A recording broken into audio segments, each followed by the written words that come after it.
Bienvenue à suivre notre podcast de ce jour. Dans le numéro d'aujourd'hui, nous allons nous entretenir avec un jeune leader de Goma qui a une expérience dans la société autour du sujet sur la désinformation dans une zone en proie à l'insécurité. L'Est de la République démocratique du Congo, c'est une région qui connaît des guerres, qui connaît plusieurs conflits sous toutes ses formes. À la fois, il y a aussi le numérique qui prend de la place, le digital, ce qui fait en sorte qu'aujourd'hui la désinformation se propage à grande vitesse. Avec notre invité à qui nous disons bonjour monsieur. Bonjour. Présentez-vous et dites-nous qui vous êtes, qu'est-ce que vous faites dans la société. Je m'appelle Espoir Ngaloukié, je suis un jeune de Goma, je suis un acteur politique et je suis à la base informaticien avec dans mon background une expérience dans les médias. En tant qu'informaticien, je fais la programmation, je fais la mise en place de quelques applications mobiles Android. Là, c'était en 2016, quand ce n'était pas encore en vogue comme actuellement. On a eu à créer quelques sites web.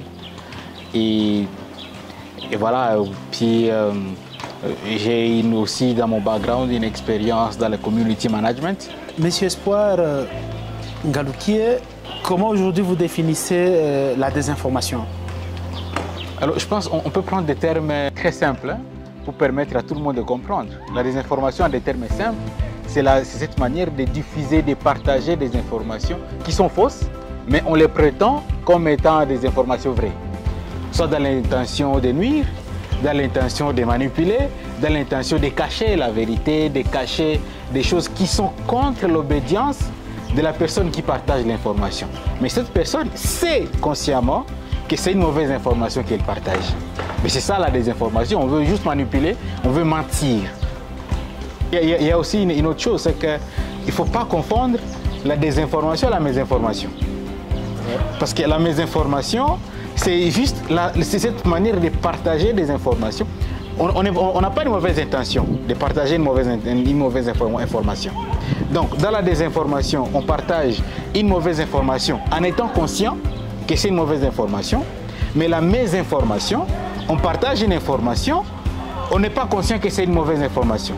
On n'est pas conscient que ce n'est pas l'objectif de nuire ou de manipuler. Mais c'est dû aussi à une mésinformation, à un manque d'information, à une ignorance de la personne qui partage. Donc ce sont les deux concepts-là qu'il ne faut pas souvent confondre. C'est comme quelqu'un qui reçoit un message, il le partage directement. Il n'a pas contre-vérifié. Il partage directement parce qu'il sait, celui qui me l'a partagé, c'est quelqu'un de crédible. Quelqu'un comme vous me partagez une information. Vous êtes quelqu'un de crédible, c'est un journaliste qui me partage l'information. Et moi je dis, ah, c'est un journaliste professionnel, je partage. Je n'ai pas l'intention de nuire. Peut-être que vous n'avez pas aussi l'intention de nuire quand vous avez partagé. Soit le problème, c'est aussi votre source d'information. C'est là que les concepts mésinformation interviennent. Est-ce que nous pouvons dire aujourd'hui que la désinformation est née avec l'Internet? Non, la désinformation n'est pas née avec l'Internet. La désinformation s'amplifie certainement avec l'Internet, avec les réseaux sociaux. Parce que la désinformation, quand je vous parle de la discussion qu'on a en famille, ce n'est pas avec l'Internet. La discussion qu'on a avec les amis, ce n'est pas l'Internet. Quand on écoute un leader communautaire, un leader religieux qui dit des choses, ce n'est pas avec l'Internet.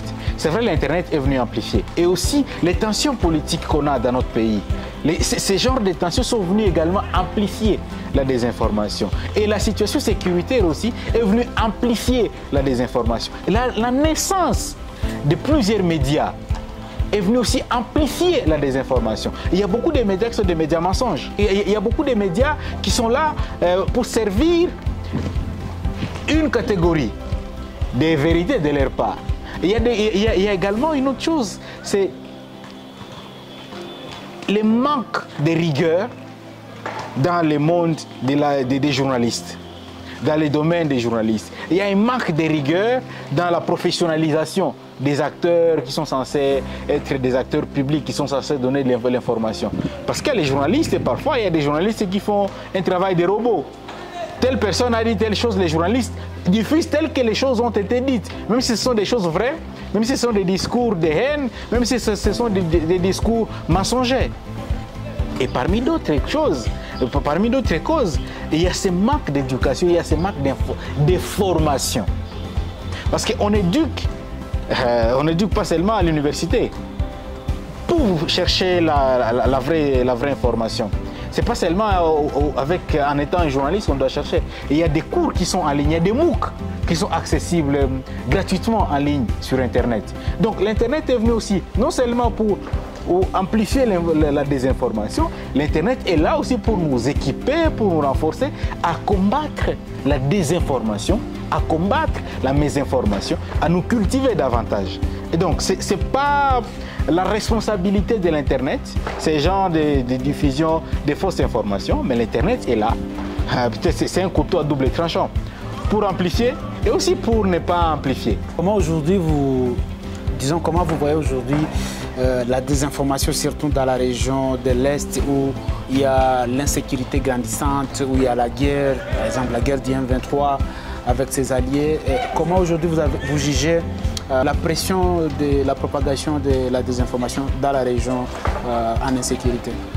Alors, la propagation de la désinformation dans la région de l'Est, ce n'est pas seulement dans la région de l'Est.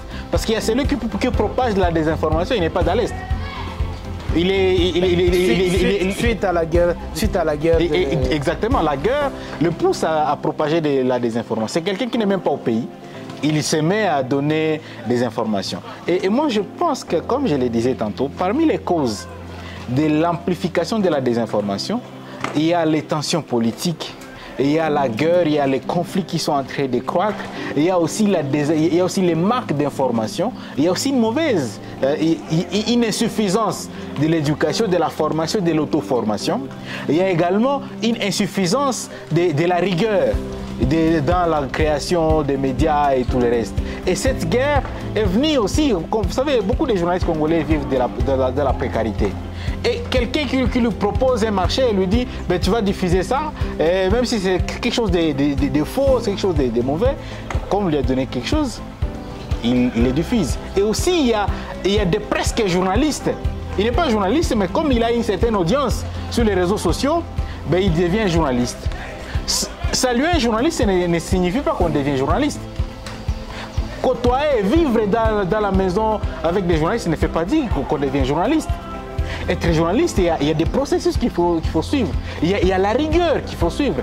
Créer un site web et commencer à écrire des papiers, des articles, ne fait pas de toi un journaliste. Et il y a des militants qui deviennent des journalistes, qui sont des presque journalistes. Et une autre chose, c'est que il y a la création des présumés activistes, la création des présumés organisations de la société civile, la création des présumés organes de presse, il y a aussi la création de personnes fictives sur les réseaux sociaux. Il y a aussi l'accaparement d'identité des gens. Quelqu'un qui crée juste une identité, un compte sur les réseaux sociaux, il commence à diffuser des informations. On prétend que c'est la personne qui diffuse, mais ce n'est pas ça. Ce n'est même pas un compte parodique. Et une autre chose, c'est que le manque de ceux qui sont neutres, l'insuffisance de ceux qui sont neutres, pousse aussi alternatives.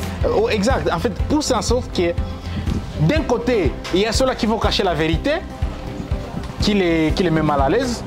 Et de l'autre côté, il y a ceux-là qui vont mettre en avant-plan les mauvaises informations, qui les arrangent. Et du coup, c'est devenu un choix binaire. Soit eux ou eux. Mais non. C'est une stratégie de manipulation qui est en vogue actuellement dans notre pays. Où on dit soit eux ou nous. Eux c'est qui? Nous c'est qui?